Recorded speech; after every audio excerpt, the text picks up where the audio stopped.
মধ্যপ্রাচ্যে চলমান অস্থিরতার ধাক্কা এখনও চীনের গায়ে লাগেনি। চীনের কাছে কয়েক মাসের জন্য যথেষ্ট তেল মজুত রয়েছে, প্রয়োজনে প্রতিবেশী রাশিয়ার কাছ থেকে সহায়তা নিতে পারবে।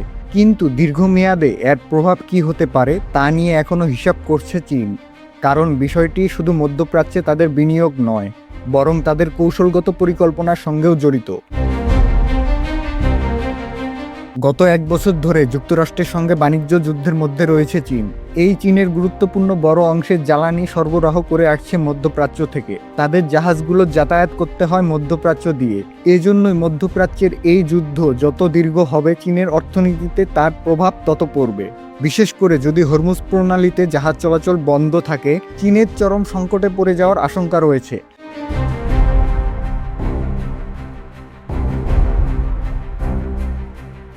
লন্ডনের কিংস কলেজের অধ্যাপক কেরি ব্রাউন বলেন, অন্যরা যেভাবে ভাবছে চীন হয়তো সেভাবেই ভাবছে। এই যুদ্ধের পরিকল্পনা কি? নিশ্চয়ই যুক্তরাষ্ট্র কোনো পরিকল্পনা ছাড়া এই যুদ্ধে জড়ায়নি। সম্ভবত অন্যদের মতো চীনেরও মনে হতে পারে কোনো সুস্পষ্ট পরিকল্পনা ছাড়াই যুক্তরাষ্ট্র এই যুদ্ধে জড়িয়ে পড়েছে।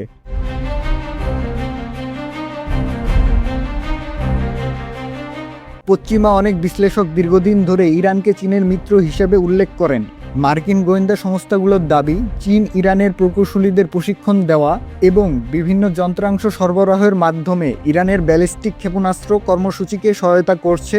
দুই দেশের মধ্যে অস্ত্র বাণিজ্য রয়েছে বলেও বিভিন্ন সময় খবর বের হয়েছে। তবে চীন তেহরানকে জাহাজ বিধ্বংসী ক্রুজ ক্ষেপণাস্ত্র বিক্রি করার অভিযোগ অস্বীকার করেছে। কেরি ব্রাউন বলেন, চীন ও ইরানের মধ্যে এমন কোনো শক্তিশালী আদর্শিক বা সাংস্কৃতিক সম্পর্ক নেই যে তারা ঘনিষ্ঠ হবে। অনেক সময় যুক্তরাষ্ট্রের জন্য ইরান একটি স্থায়ী বিরক্তির কারণ হওয়ায় তা চীনের জন্য কৌশলগত সুবিধাজনক ছিল। তিনি বলেন, চীন পশ্চিমা দেশগুলোর মতো করে জোট বা মিত্রতাকে দেখে না। তারা সাধারণত পারস্পরিক প্রতিরক্ষা চুক্তি করে না এবং মিত্র দেশগুলোর জন্য দ্রুত যুদ্ধে জড়িয়ে পড়ে না।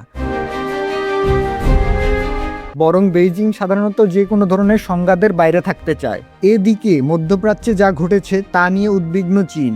বেইজিং ইতিমধ্যে এই হামলার নিন্দা জানিয়ে যুদ্ধবিরতির আহ্বান জানিয়েছেন। চীনের পররাষ্ট্রমন্ত্রী ওয়াং ই বলেছেন, যুক্তরাষ্ট্র ও ইসরায়েলের ইরানে হামলা গ্রহণযোগ্য নয়, বিশেষ করে একটি সার্বভৌম দেশের নেতাকে হত্যা করে সরকার পরিবর্তনের চেষ্টা করাটা।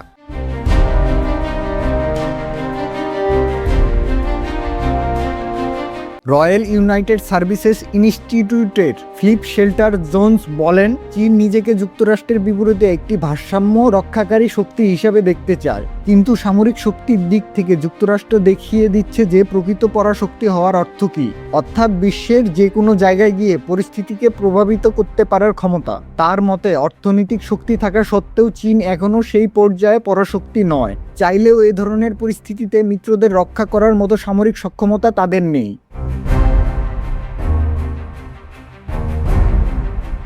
বিশেষজ্ঞরা বলছেন, এই যুদ্ধ যদি যুক্তরাষ্ট্রের অজনপ্রিয় হয়, তাহলে যুক্তরাষ্ট্রের জন্য দেশে সামরিক হস্তক্ষেপের ক্ষেত্রে সংযত থাকবে।